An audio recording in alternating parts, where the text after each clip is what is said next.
Shalom, kekasih Kristus, Jemaat Gereja Islam Masih Pegangsaan. Senang sekali kita bisa membaca dan merenungkan kebenaran firman Tuhan bersama-sama. Sebelumnya kita berdoa. Bapa di surga, terima kasih untuk waktu ini, dan Roh Kudus menolong kami untuk memahami apa yang kami renungkan, kami baca. Dan lebih dari itu, memampukan kami untuk menerapkannya dalam hidup keseharian kami. Kami mohon kami dalam nama Kristus Yesus Tuhan kami. Amin. Kasih Kristus, saya mau berbicara tentang Kristen yang dewasa. Bacaan kita terambil dari 1 Korintus 13 ayat 11 sampai 13. Saya akan bacakan untuk kita. Ketika aku kanak-kanak, aku berkata-kata seperti kanak-kanak. Aku merasa seperti kanak-kanak. Aku berpikir seperti kanak-kanak. Sekarang sesudah aku menjadi dewasa, aku meninggalkan sifat kanak-kanak itu. Ayat 12. Karena sekarang kita melihat dalam cermin suatu gambaran yang samar-samar, tetapi nanti kita akan melihat muka dengan muka. Sekarang aku hanya mengenal dengan tidak sempurna, tetapi nanti aku akan mengenal dengan sempurna seperti aku sendiri dikenal. Ayat 13. Demikianlah, tinggal ketiga hal ini, yaitu iman, pengharapan, dan kasih. Dan yang paling besar di antaranya ialah kasih. Saya mau berbicara tentang Kristen yang dewasa. Apa ciri atau karakteristik yang membedakan anak-anak dengan orang dewasa? Presiden kita, Gus Dur, pernah melontarkan jokes mengenai anggota DPR, MPR, wakil-wakil rakyat kita. Beliau sebut mereka itu adalah anak-anak TK. Wow, dalam sekali itu. Jadi apa yang membedakan karakteristik orang dewasa dan anak-anak? Kalau secara fisik kita tahu orang dewasa lebih besar dan pasti lebih kuat dibandingkan anak-anak. Kita tentu tidak akan menyuruh anak kita yang berumur 3 tahun mengangkat galon air atau karung beras 25 kg. Tidak akan. Secara emosi, orang dewasa harusnya lebih terkendali emosinya dibandingkan anak-anak. Sangat lucu jika ada orang dewasa yang menangis lalu menggelosor di lantai karena menginginkan sesuatu, merengek-rengek. Secara mental juga orang dewasa lebih matang dibandingkan dengan anak-anak. Tempaan, pengalaman membuat mentalnya semakin kuat. Lalu secara spiritual, orang dewasa juga lebih dapat memahami ruang, waktu, jarak, dan dimensi. Bicara tentang Tuhan, bicara tentang sorga, itu lebih mudah dipahami oleh orang dewasa. Orang dewasa bisa mengabstraksi hal-hal seperti itu. Anak-anak lebih pada hal-hal yang dapat diindra.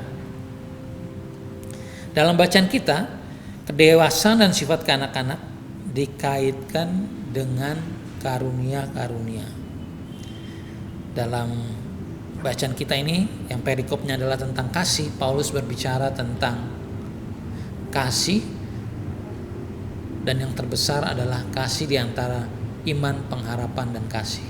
Kemudian dia berbicara juga mengenai karunia-karunia yang dipercayakan kepada kita. Saya mau berikan beberapa poin. Yang pertama, orang dewasa rohani tidak berkompetisi dalam hal karunia.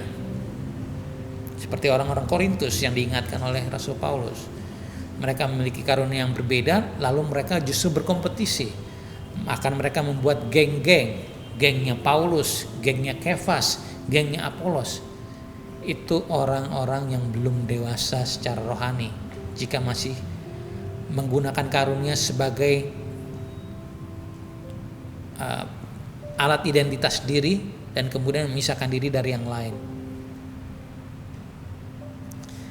Karunia diberikan Tuhan justru untuk saling melengkapi sebagai tubuh Kristus.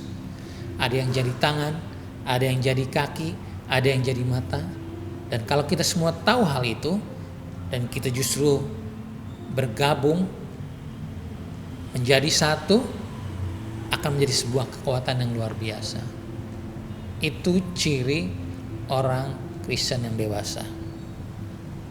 Yang kedua, orang yang dewasa secara rohani justru tidak berfokus pada karunia, tetapi pada upaya mewujudkan atau memanifestasikan buah roh dalam kehidupannya. Tentu saja bernubuat baik, tentu saja berkata-kata dalam bahasa roh baik. Tetapi kalau mereka tidak dapat melatih diri mereka untuk memiliki kasih, sukacita, damai sejahtera, kesabaran, kemurahan, kebaikan, kelemah lembutan, kesetiaan dan pengendalian diri, karakter mereka tidak berkembang, mereka tidak dapat disebut orang yang dewasa. Berbahasa roh, tapi tersinggung sedikit, tidak dapat mengendalikan diri, langsung marah, langsung memusuhi, langsung mengambil jarak.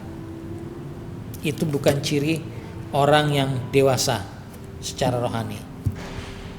Dan orang yang dewasa secara rohani tidak berfokus pada karunia. Karena yang ketiga, orang yang dewasa secara rohani mengetahui bahwa karunia-karunia akan berakhir, akan ada akhirnya. Ketika kita bertemu Tuhan, semua itu tidak dipergunakan lagi, tidak diperlukan lagi. Yang tinggal hanya kasih, karena Allah adalah kasih dan kita menyatu bersama Allah.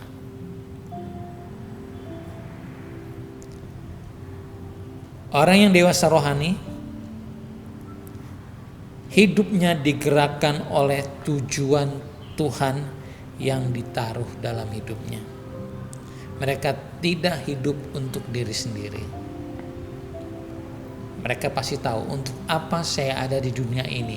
Tuhan pasti punya tujuan dan mereka akan menemukan, mencari dan menemukan tujuan itu dan kemudian menghidupinya.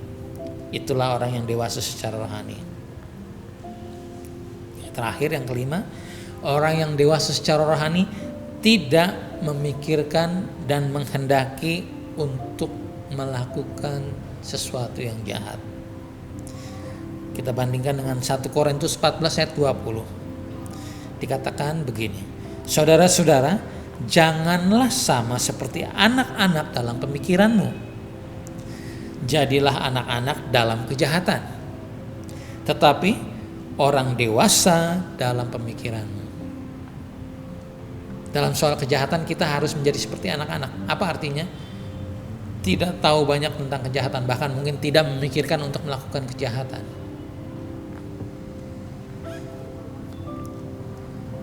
Kita harus mengubah mindset kita, memikirkan hal yang baik, memikirkan rencana dan tujuan Tuhan, misi Tuhan bisa kita lakukan dalam hidup kita. Tuhan taruh sesuatu dalam hidup kita, dan orang yang dewasa secara rohani mencari, mengetahui tujuan itu dan menghidupinya sampai kemudian Tuhan memanggilnya pulang. Tuhan Yesus memberkati. Bapa di surga, terima kasih kami sudah belajar bersama. Tuhan tolong kami, Roh Kudus tolong kami untuk memahami bagian firman Tuhan ini. Bahkan lebih dari itu, untuk menolong kami menerapkannya dalam hidup keseharian kami. Diberkati firman-Mu, diberkati kami yang mendengar. Dalam nama Kristus Yesus Tuhan, Juru Selamat kami berdoa. Amin.